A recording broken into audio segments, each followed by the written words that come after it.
नमस्ते जी। तो क्या हाल चाल आप सभी का। मैं उम्मीद करता हूँ कि आप सभी का हाल चाल जो है एकदम बढ़िया होगा, एकदम मस्त होगा और आप सभी अपनी पढ़ाई में भी बिल्कुल अच्छे से बहुत मस्त तरीके से जुटे होंगे। तो जैसा कि मैंने आपको बताया था कि पिछले क्लास में हमने क्या कर लिया था, 1.2 का इंट्रोडक्शन यानी कि 1.2 का परिचय कर लिया था और कंप्लीट उसमें एचसीएफ क्या होता है, एलसीएम क्या होता है, किस प्रकार से हम एचसीएफ निकालते हैं, किस प्रकार से हम एलसीएम निकालते हैं, उसके बारे में हम कंप्लीट डिस्कस किए थे। तो हम बोले थे आपको कि अब हम नेक्स्ट क्लास में क्या करेंगे, कुछ एग्जाम्पल्स करेंगे।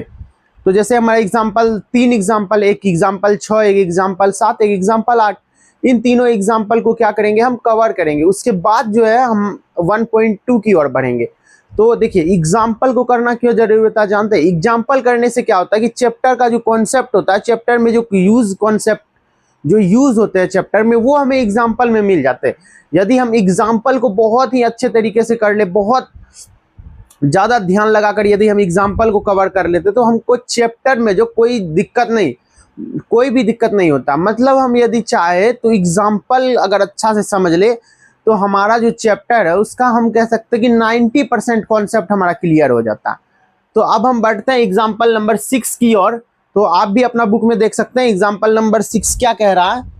एग्जाम्पल नंबर 6 कह रहा है कि संख्याओं 6 और 20 के अभाज्य गुणनखंड विधि द्वारा एचसीएफ ज्ञात करें।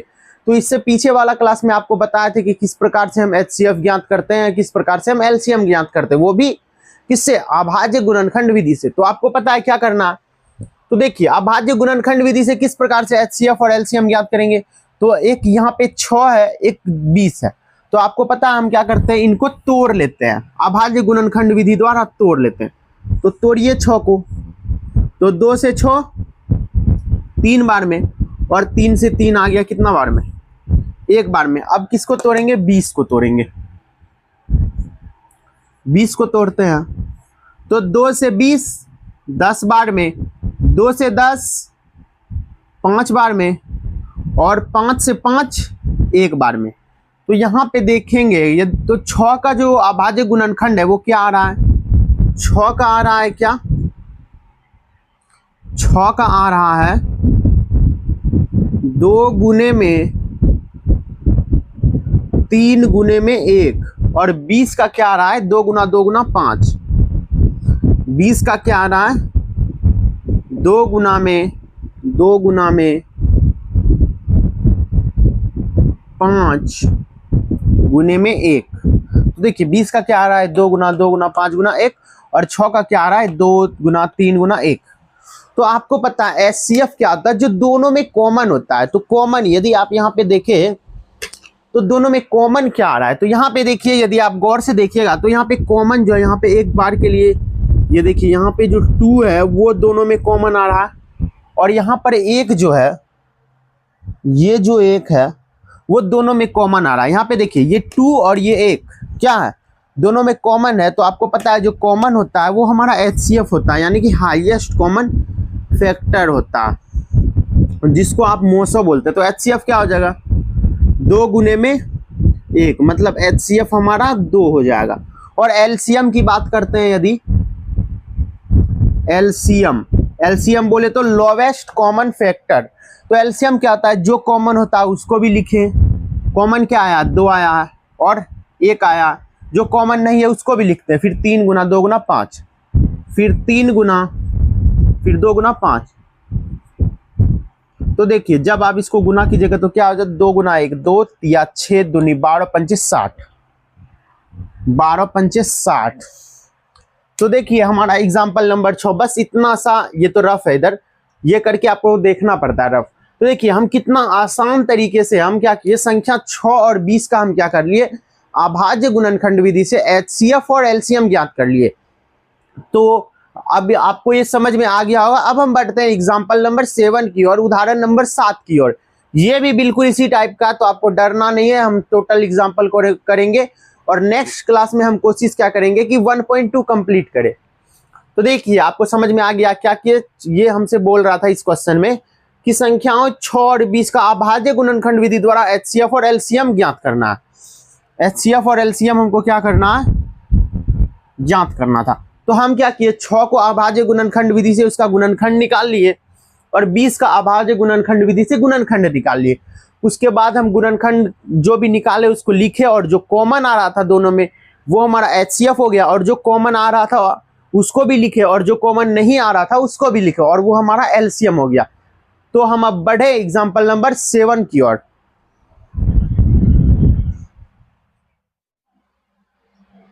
तो अब हम एग्जाम्पल नंबर 7 की ओर बढ़ते हैं। तो एग्जाम्पल नंबर 7 भी बिल्कुल उसी टाइप का है। देखिए एग्जाम्पल नंबर 7 भी उसी टाइप का। एग्जाम्पल नंबर 7 आप रीड कीजिए, क्या कह रहा है कि अभाज्य गुणनखंड विधि का प्रयोग करके हमको HCF निकालना है, फिर उसके बाद हमको LCM निकालना। ये देखिए एग्जाम्पल नंबर 7 आप देखिएगा तो बिल्कुल इजी है। क्या कह रहा है, अभाज्य गुणनखंड विधि से क्या करना है, हमको HCF और LCM निकालना है। तो आपको पता है जब भी अभाज्य गुणनखंड विधि का प्रयोग करके हम HCF और LCM को निकालते हैं, जब भी अभाज्य गुणनखंड विधि का प्रयोग करके हम क्या करते हैं HCF और LCM को निकालते हैं, तो कुछ नहीं करना होता है। क्या करना होता है, जो भी संख्याएं दी होती है उन संख्याओं को हम क्या करते हैं अभाज्य गुणनखंड विधि से तोड़ लेते हैं। तो देखिए यहाँ हमारे पास कौन सी संख्याएं दी हुई है, एक 96 एक 404। तो कुछ नहीं करना है हमको, सिर्फ इन संख्याओं और इन संख्याओं को अभाज्य गुणनखंड विधि से तोड़ लेना है। तो तोड़ते हैं। तो यहाँ पे मेरा 96 है, देखिए तो 2 से 96 को हम कर दिए कितने बार में, 48 बार में।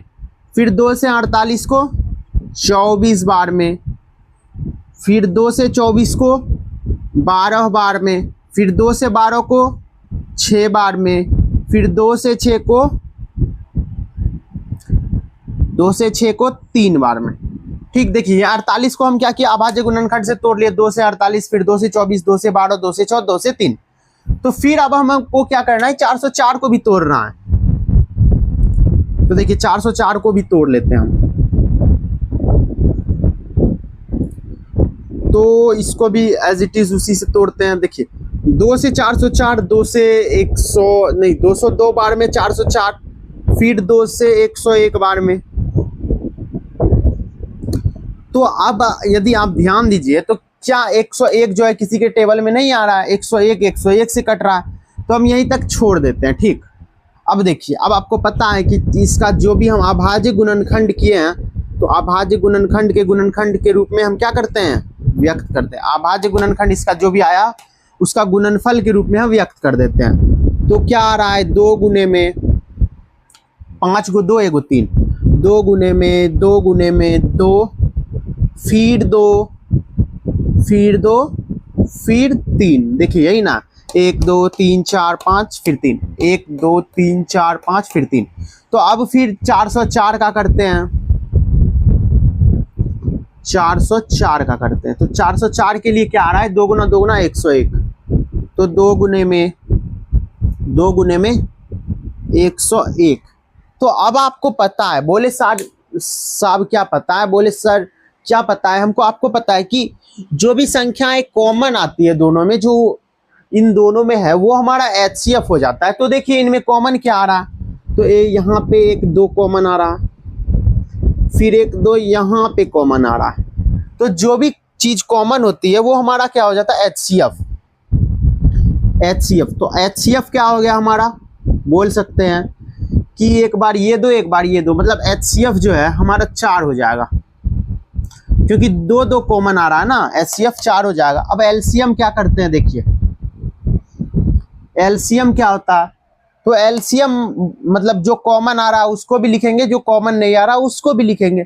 तो कॉमन को सबसे पहले 2 गुने में 2, ये दोनों को लिख लिए। अब इन तीनों 2 को लिखते हैं, फिर 2 फिर 2 फिर 2 फिर 3 फिर 101।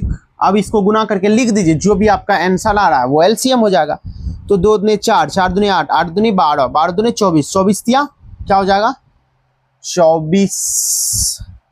रुकिए 2 गुना 2, 2 गुना 2 4, 2 गुना 2 4, 4 दूनी 8, 8 दूनी 16, 16 दूनी 32, 32 दिया 96, 2 दूनी 4, 4 दूनी 8, 8 दूनी 16, 16 दूनी 32, 32 दिया 96, 96 गुना 101 करते हैं। तो आप 96 गुना 101 कीजिए और जितना भी आंसर आएगा वो आपका हो जाएगा LCM, लोवेस्ट कॉमन फैक्टर, जिसको आप लोसो बोलते हैं। तो 96 को 101 के साथ हमको गुना करना है। तो देखिए कैसे करते हैं। 101 को जब 96 से गुना कीजिएगा तो 606, फिर इधर 909, तो देखिएगा तो ये 96 आ रहा है। तो इसका जो एलसीएम हो जाएगा वो हो जाएगा 96। एक बात बोलते हैं आपसे, तो अब यहाँ तक तो आप समझ गए कि अभाज्य गुणनखंड विधि से हम एचसीएफ और एलसीएम ज्ञात किए। लेकिन अब आपको एक बात बताते हैं, जैसे आप एचसीएफ ये ज्ञात किए, लेकिन एलसीएम ज्ञात करने के लिए आपको काफी लंबा, ये बड़ा संख्या था तो काफी ज्यादा आपको गुना करना पड़ा, काफी ज्यादा आपको एफर्ट लगा। लेकिन यदि आपको एक सूत्र आपको याद करा दे, एक सूत्र आपको बताते हैं, उससे अगर आपको एचसीएफ निकाल लिए तो एलसीएम निकालने में आपको कोई भी परेशानी नहीं होगी, इतना ज्यादा एफर्ट नहीं डालना पड़ेगा। हालांकि इस विधि से भी आप निकालते हैं तो सही है, कोई भी गलत नहीं है, पर इसमें ज्यादा एफर्ट लगाना भी गुना करने में। तो अभी हम दूसरा सूत्र का प्रयोग करते हैं, उसके बाद हम उससे एचसीएफ निकालते हैं। तो इसको हम क्लीन कर रहे हैं। तो एक चीज इंपॉर्टेंट है कि यदि आपको कोई भी दो संख्या दिया रहे, जैसे यहाँ पे 96 और 4 दिया है ना, पहले हम लिखते हैं उसके बाद आपको समझाते हैं। यहां से इस तरफ लिखते हैं, ठीक। दो संख्या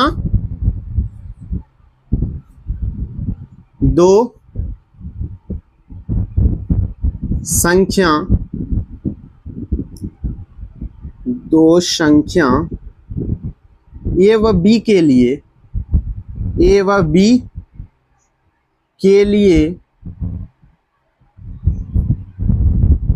दो संख्या ए व बी के लिए जो होता है वो हमारा क्या होता है, यदि आप उन दोनों संख्याओं का एलसीएम निकाल लेते हैं और उन दोनों संख्याओं का एचसीएफ निकाल लेते हैं, और यदि आप उनको गुना करते हैं तो जो भी आपका रिजल्ट आएगा वो ए गुना बी के बराबर आएगा। तो सबसे पहले हम इसको समझते हैं कैसे। पहले एक बार इसको आप जो है, ये इंपॉर्टेंट है, ठीक। तो इसको यहाँ पे आप लेना चाहे तो स्क्रीनशॉट ले लीजिए, क्योंकि वो इंपॉर्टेंट है।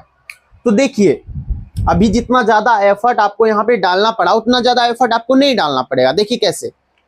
तो यदि आपको एचसीएफ दिया रहे, किसी भी क्वेश्चन में एचसीएफ दिया रहे या एलसीएम दिया रहे, जैसे मान के चलिए बहुत सारा केसेस में क्या होता है कि एचसीएफ दिया रहता है, एलसीएम हमको फाइंड करने के लिए बोलता है, या हमको एलसीएम दिया रहता है, एचसीएफ फाइंड करने के लिए बोलता है। तो अगर हम इस प्रोसेस से करें तो हमको थोड़ा ज्यादा एफर्ट लगाना पड़ता है। लेकिन यदि हम इस प्रोसेस का यूज करेंगे तो काफी ज्यादा हमारा टाइम क्या होगा, बचेगा।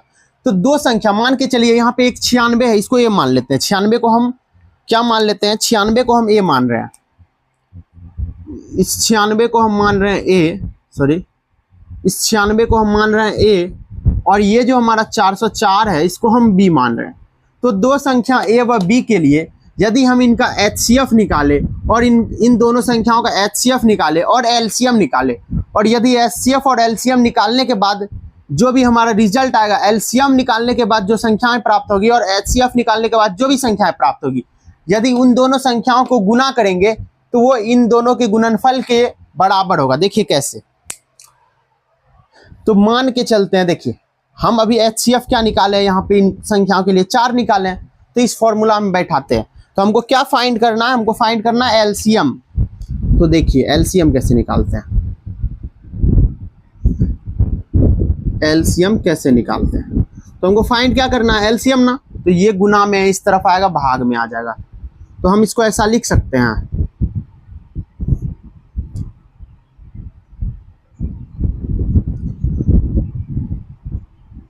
ऐसा लिख सकते हैं, बोलेंगे बिल्कुल लिख सकते हैं।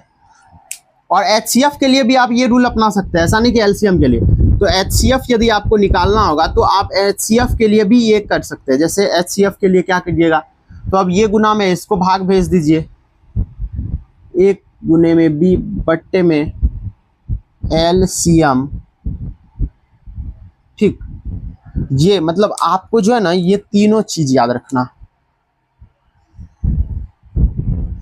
ये तीनों चीज याद रखना। तो देखिए यदि दो संख्या आपके पास दिया रहे और उनका हम एचसीएफ दिया रहे, एलसीएम पूछ रहे, या एलसीएम दिया रहे, एचसीएफ पूछ रहे, तो आप दोनों चीज निकाल सकते हैं। कैसे, देखिए। तो अभी हमको एलसीएम निकालना था ना, ये क्या कह रहा था कि अभाज्य गुणनखंड विधि से पहले आप एचसीएफ ज्ञात कीजिए, पहले एचसीएफ ज्ञात कीजिए, फिर इनका एलसीएम ज्ञात कीजिए। तो पहले हम एचसीएफ ज्ञात कर लेते हैं। एचसीएफ क्या आया हमारा 4 आया। तो देखिए अब एलसीएम वाला फॉर्मूला में बैठाते हैं, एलसीएम वाले फॉर्मूले में बैठाते हैं। तो ए गुना बी, ए क्या बोले 96 है, बी क्या है, बी आपका 404 है, और जो हम आप एचसीएफ निकाले वो क्या निकाले 4 निकाले। तो यहाँ पे 4 कर दीजिए। तो 4 से 404 101 बार में चले गया। अब सीधा क्या कीजिए आप 101 को 96 से गुना कर लीजिए।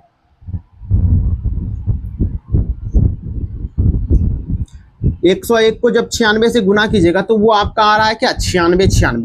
तो देखिए दोनों प्रोसेस से एलसीएम सेम आ रहा है, यहाँ पे भी 96 वहां पे भी 96। तो देखिए लेकिन जब आपको मान के चलिए अभी आप थोड़ा शायद आपका बुक में वैसा क्वेश्चन अब नहीं मिल रहा है, 1-2 क्वेश्चन है वैसा, पुराने एनसीईआरटी में था वैसा क्वेश्चन। मतलब आपको पुराने एनसीईआरटी में देखिएगा और या आपको पास केसीसी ना है तो उसमें देखिएगा कि आपको 2 संख्या दे दिया रहेगा, उसका एचसीएफ दे दिया रहेगा और एलसीएम पूछ देगा। कभी कभी आपको एलसीएम दे दिया रहेगा, एचसीएफ पूछ लेगा। तो उस टाइप को क्वेश्चन में निकालने के लिए ये जो है ना बहुत ज्यादा इंपॉर्टेंट होता। तो आपको देखिए अब यहाँ पे एक एलसीएम फिर ए कोमा बी क्यों लिखे जानते हैं? एलसीएम हम किसका निकाल रहे हैं ए और बी के लिए, एलसीएम किसका निकाल रहे हैं ए व बी के लिए, इसलिए ऐसा लिखे हैं। एचसीएफ किसके लिए निकाले हैं ए बी के लिए। फिर एचसीएफ मतलब जिस भी संख्या के लिए हम निकाल रहे हैं ना एलसीएम और एचसीएफ उसको हम ब्रैकेट में लिख दिए। कोई दिक्कत नहीं। तो हमको लगता है आपको ये समझ में आ गया होगा क्या किया। आप इस प्रोसेस से भी कर सकते हैं, इस प्रोसेस से भी कर सकते हैं। यदि एलसीएम पूछा रहा तो हमको इस वाला सूत्र लगाना है एलसीएम के लिए और एचसीएफ इसका। तो अब हम बढ़ते हैं एग्जाम्पल नंबर 8 की। तो अब हम एग्जाम्पल नंबर 8 की ओर बढ़ रहे हैं। तो देखिए हमारा एग्जाम्पल नंबर 8 क्या कह रहा है, क्या बोल रहा है क्वेश्चन में। एग्जाम्पल नंबर 8 को समझते हैं। तो देखिए एग्जाम्पल नंबर 8 हमारा क्या बोल रहा है कि संख्या 6, 72 और 120 का हमको एचसीएफ ज्ञात करना है। किस विधि से? अभाज्य गुणनखंड विधि से हमको क्या करना है एचसीएफ ज्ञात करना है। तो आप लोग तो जानते हैं अभाज्य गुणनखंड विधि से किस प्रकार से हम एचसीएफ ज्ञात करते हैं। तो क्या करेंगे, सबसे पहले हम 6 को अभाज्य गुणनखंड के गुणनफल के रूप में तोड़ेंगे, फिर 72 को भी तोड़ेंगे, फिर 120 को भी तोड़ेंगे। फिर उसमें जो चीज कॉमन आएगा वो हमारा क्या हो जाएगा एचसीएफ, और जो नहीं आएगा मतलब यानी कि कॉमन पार्ट और नॉन कॉमन पार्ट को मल्टीपल करके लिख देंगे वो एलसीएम आ जाएगा। देखिए कैसे करते हैं। तो बढ़ते हैं हम इस क्वेश्चन की ओर। तो देखिए सबसे पहले यहाँ पे 6, 72 और 120 को हमको क्या करना पड़ेगा तोड़ना पड़ेगा। तो 6 को हम तोड़ते हैं 2 से 6 3 बार में, ठीक, और 72 है यहाँ पे 2 से 72 36 बार में, 2 से 36 18 बार में, और 2 से 18 9 बार में, और 3 से 9 3 बार में। अब फिर 120। तो देखिए 2 से 120 60 बार में, फिर 2 से 60 30 बार में, फिर 2 से 30 15 बार में, फिर 3 से 15 5 बार में। तो कोई दिक्कत जी बोलिएगा सर कोई दिक्कत नहीं। आप जो है क्या किए, कुछ नहीं किए, बस गुणनफल के रूप में आप लिख दिए, उसको तोड़ ताड़ के लिख दिए एकदम मस्त।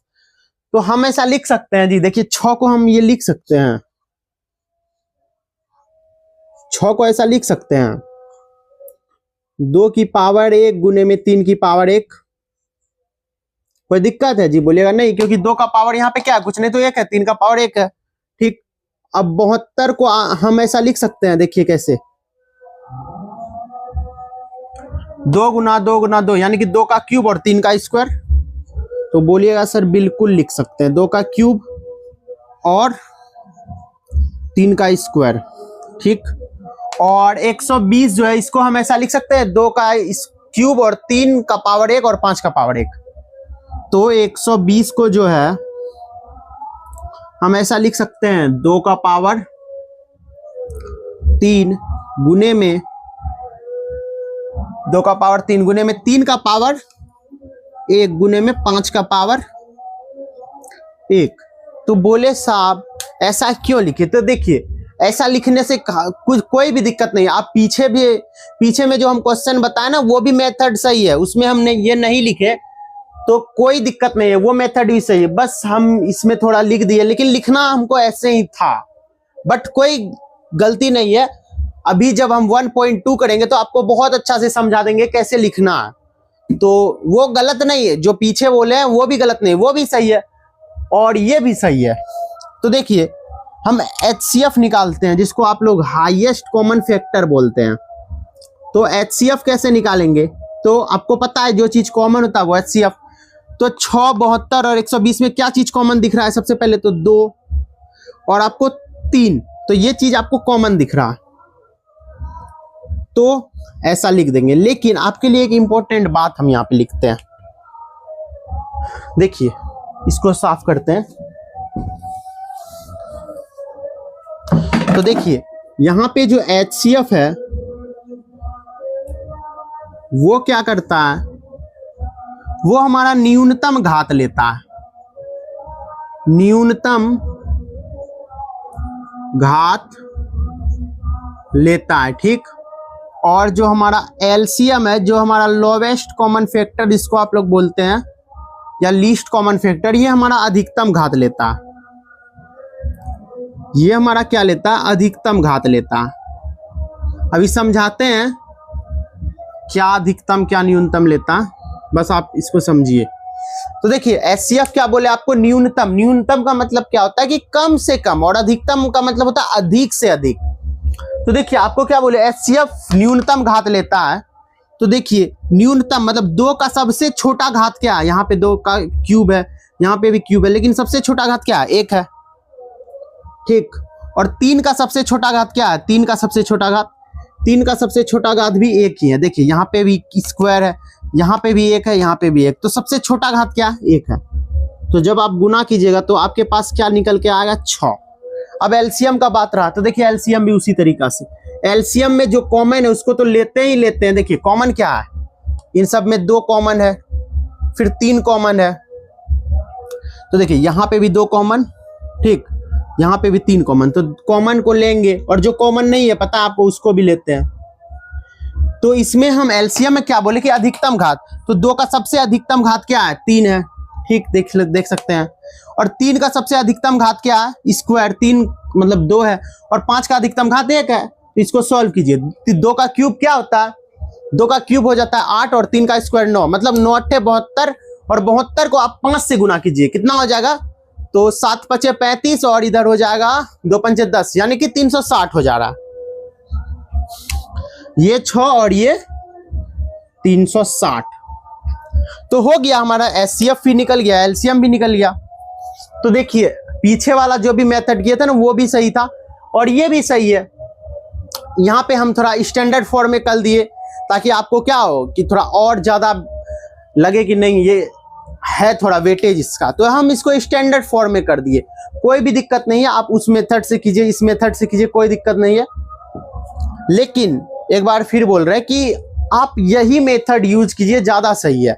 क्योंकि उस जैसे आप इस जैसे वो वाला मेथड जो था, उस वाले मेथड से यदि आप इसको कीजिएगा तो आपका हो सकता है HCF तो सेम आएगा, पर LCM में हो सकता है कि कभी कभी आंसर्स में हो सकता है LCM नहीं मिले। लेकिन जब आप इस वाले मेथड को हर हमेशा इस वाले मेथड का यूज कीजिएगा तो आपका हर हमेशा आंसर मिलेगा। जैसे HCF में क्या करना है, जो कॉमन है उसको तो लिखना ही है, और न्यूनतम घात खोजना जो सबसे छोटा घात रहेगा।